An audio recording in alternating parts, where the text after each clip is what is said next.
up, you guys? It's your girl Maya, and I know it's been a long time no see, but as you can see, I look like a totally different person because, you know, I'm all cute and glammed up. Before, y'all was seeing me like look crazy and stuff because I was under the weather from surgery and stuff, but that's besides the point. Today I want to let you guys know that this video is sponsored by Curved and Bodied. I love their logo. But basically, this company offers post-op care services and massages, all kind of stuff. Shapewears, everything you're gonna need for your post-op care. So I want you guys to make sure to go ahead and check my girl out. This business is also Black owned, I must say.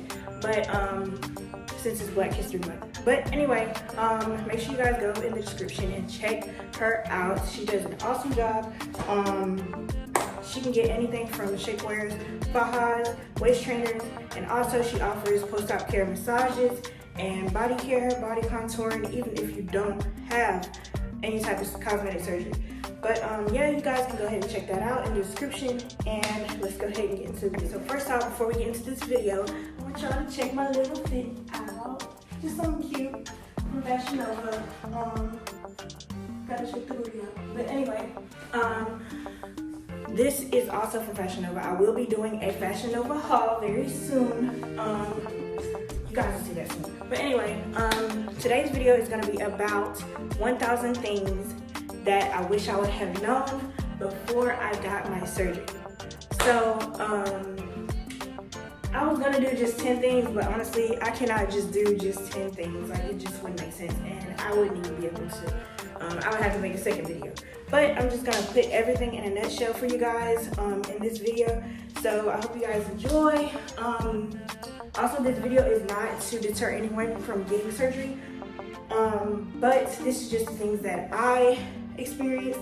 Everybody's experience is different, but I'm here to share this with you guys because I want to be as raw and uncut as possible with you guys and transparent, all that. But I hope you guys enjoyed the video, and we're gonna get into the first thing that I wish I would have known. The first couple of things are gonna be about, excuse me if y'all see me looking over there because I'm looking at my list on my laptop. All right, you guys, so the first thing that I will say, like, I feel like I did a pretty good job at this before I actually went to Miami and during Miami, but the first thing I will say that I wish I would have known was communication.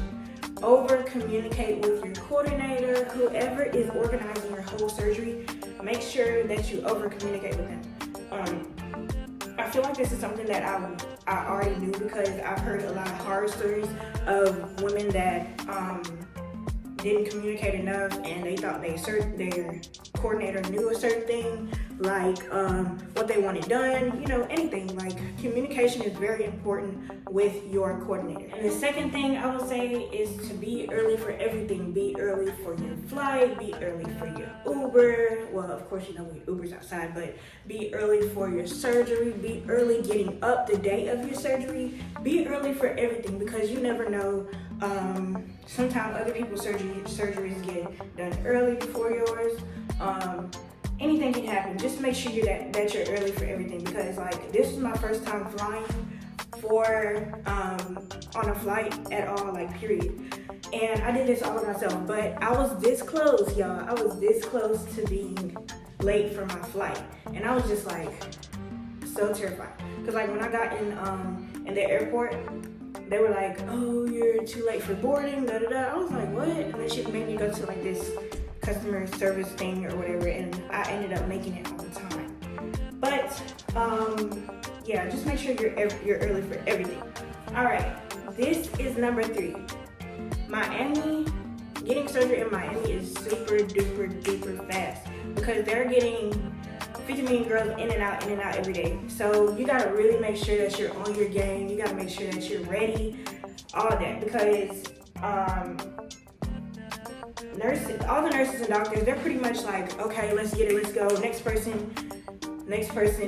Like, they're very fast. So that's something that you really need to prepare for. Like, even the day of pre-op, you're gonna be like tugged and pulled all over the place. So just make sure that you expect that when going down there because you're gonna be like, dang, everything happens so fast. But it's a good thing, but then again, it can be overwhelming. So I just want to make sure that y'all prepare yourself for that, because like I didn't know it was gonna be like that. I thought it was gonna be like a simple doctor's office visit, sort of like, because you know how slow they are at the doctor. Like you go in there, wait, you do this, you do that. Everything is pretty much organized. But when getting surgery, everything isn't really like, it's not like really organized. I would say, especially in Miami, because the nurses are super busy. It's a busy place. I would say it's sort of like going in McDonald's to get some food. Like it's just like very fast. Or like even Chick-fil-A, like it's just a very fast process. From my experience, I feel like I did a good job at this, but I would say the fourth thing that I wish I would have known is to make sure that you speak up.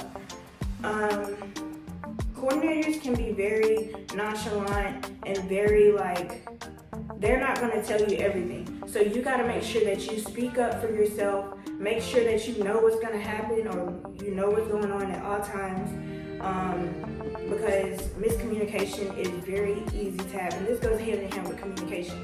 But make sure that you speak up about everything. If you don't understand something, make sure you ask. I don't care if you feel like you're bugging somebody, because this is literally their life. Well, your life in their hands. So make sure that you speak up about anything. Number 5, I would say,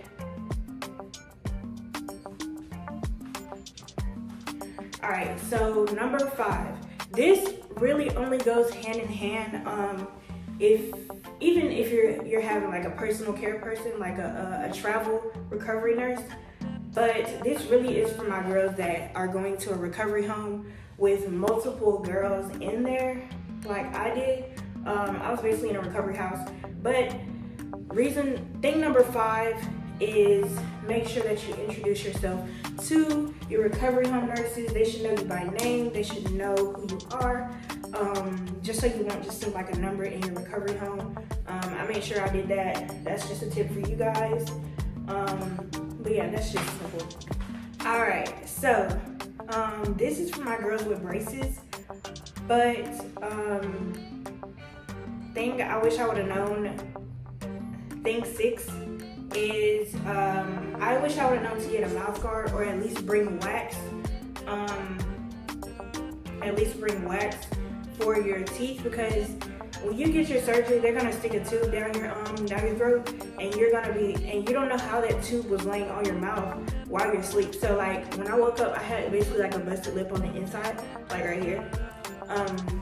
But that tube can just be laying on your mouth, and you're back like this. You're like laying back like this.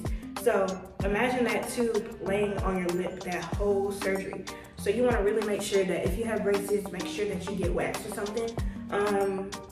In my videos, y'all may have seen me use like wax, but I had like the waxy earplugs, and those saved my life. Like I don't know what made me get those, but it's like it's the same material as wax. So that's basically what I used for my braces like the whole time I was at the recovery home. But yeah, all girls with braces, make sure you bring your wax, because that's very important, especially for sleep. Number 6, I would say, I wish I would have known that I had to use translation in my recovery home, because my recovery home was actually predominantly Mexican and Spanish women. So I wish I would have known that I'm going to have to use translation, because I wasn't really prepared for it. But of course the other girls hit me to the fact that, oh, you need to get out your translator app in your iPhone. So make sure that you go down there with a translator app, because even that even came in handy when I was talking to my Uber, because a lot of people in Miami, they talk Spanish. So make sure that you know to use a translator. Another thing I wish I would have known is the fact that you cannot eat salty food. That is something that I didn't know when I was getting my surgery. I didn't know that until like after, when I was talking to the girls and stuff. They were like, oh, salt makes you swell. So like I didn't really know that, but it wasn't really an issue for me to transition. I just made sure I didn't eat too salty foods. Like it's a pretty simple transition, just trying to lessen your salt intake. Okay, so y'all know I'm your big sis. I'm gonna make sure that y'all is straight. I'm gonna make sure that I tell y'all my whole experience and everything. But the next thing I wish I would have known is, oh my gosh, I was trying to be cheap, and I got two two, because like I couldn't just get one suitcase. I got two-wheeled suitcases. So you know they sell the suitcases that have 4 wheels, and they sell the suitcases that have 2. So my cheap self order on Amazon the one with 2 wheels. I got 2 of them. So they like to wobble side to side, like the one with 2 wheels, but I feel like if you get the one with 4 wheels, then it's more secure. So like I'm going through the airport with all this stuff, and my suitcase is just going side to side. They just like side to side because they're so heavy, and I'm already wobbling. So that was pretty much an issue coming to the airport and leaving the airport. The next thing I wish I would have known is to get your prescription before you come down. I didn't know this was something that you can do, but it was a lot of girls. They was actually getting their medicine because they had some sort of plug, or their doctor cleared them. But pretty much make sure you get your narcotics before you come to Miami, if possible. If possible, not all doctors will do that, but I know some girls, they either had a plug. I know. But some girls either had a plug or their doctor was cool with it, and their doctor let them get their medicine before even coming down. So I didn't get my medicine after surgery. I didn't get my medicine until 7 p.m. And I got out of surgery. When did I get out of surgery? I got out of surgery at like 12. So you know, like I would have been messed up if my roommate wouldn't, because like my roommate, she was like getting high blood pressure from the medicine. So she was nice enough to give me her medicine until I got mine. But imagine if I didn't have a nice roommate, like you could not imagine. So if you can, just try to make sure that you get your prescription before you even go to Miami. So I'm gonna get into the post-op care details that I wish I would have known. So something that I wish I would know, you gotta wear your FAJA 24/7. Like you gotta wear it all the time, especially for the first month. So you gotta really be used to that. And the thing that I don't like about wearing my FAJA 24/7 is the fact that, say you gotta use the bathroom, you gotta boo-boo, you gotta pee-pee, whatever. Because you're gonna be peeing and boo-booing a lot because your system is flushing out. So just imagine trying to hurry up and zip down your FAJA and stuff. Like I have peed on my FAJA so many times and have thrown it in the wash machine and stuff just because I peed on it. Like that's the most aggravating thing, and that's the thing that I wish I would have known. But of course I got through it. And it's aggravating because like the thing is, like peeing is much more simple, but imagine having to boo-boo. So when you gotta boo-boo, you gotta unpin the FAJA, take it off, then boo-boo. So like, you can just imagine doing that. And like, I'm the type of person, like I boo-boo probably like my digestive system is very, very good. So anything that comes in is going out. So like, I literally have to go through that like 3 to 4 times a day. Like literally. Alright, so the thing that I wish I would have known, but I pretty much already knew because I watched so many videos, but massage, post-op care after surgery is just about half the amount of getting the surgery. Like you need to prepare to have at least $3,000 for post-op care, like from the FAJAs to the massages. Like, because you really got to be on that, because this is your body. Like you got to make sure that you take care of it, because you know you don't want that to go wrong or you end up coming out lopsided, anything. But yeah, you just need to prepare to spend that money, because I'm literally on my 3rd FAJA. I came out of surgery with 2. They gave me 2 FAJAs, and then I'm actually on my 4th FAJA. So 2 came with my package. I ordered 1. I started off with an XL, and then I went down to a large, then went down to a medium. I'm on a medium now.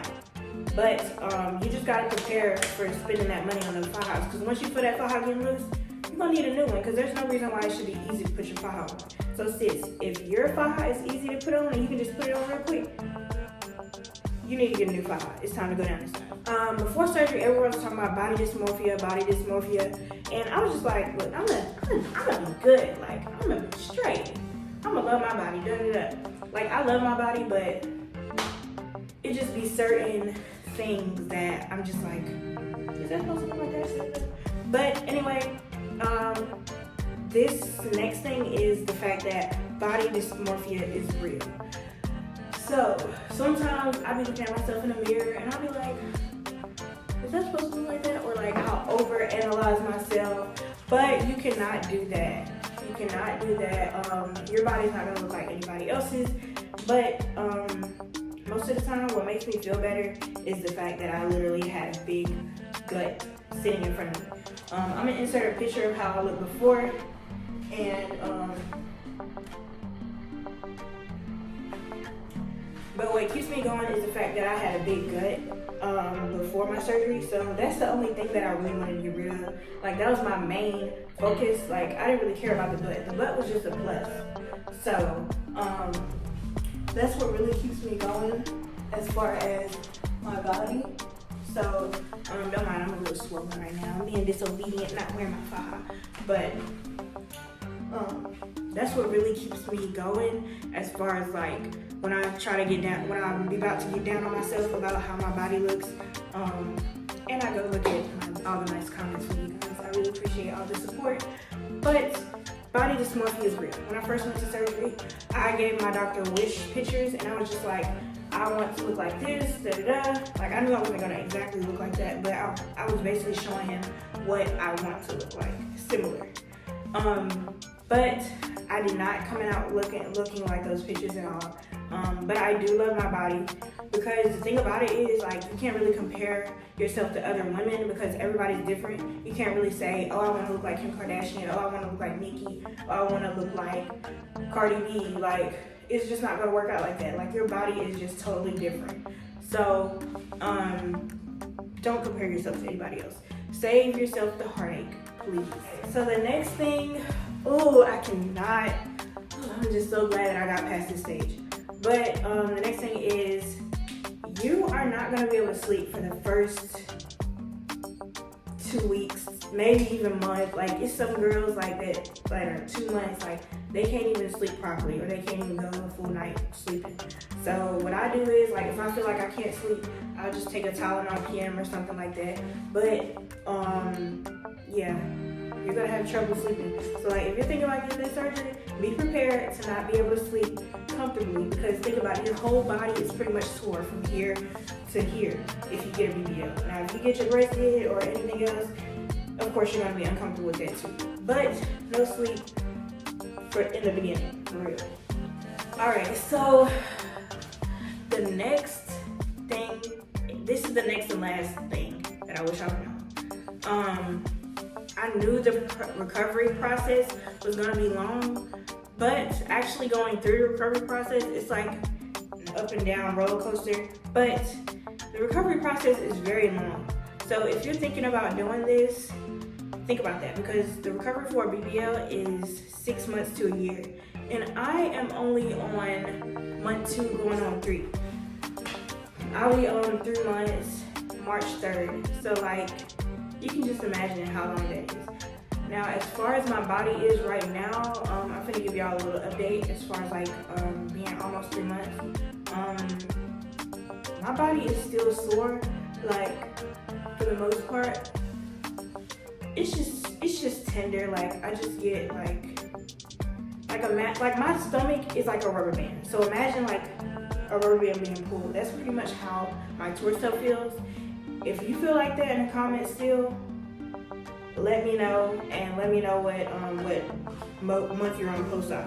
But I still feel a little tight, so like sometimes I try to stretch and make sure that, you know, I still massage myself properly. But overall, I feel like I pretty much feel normal.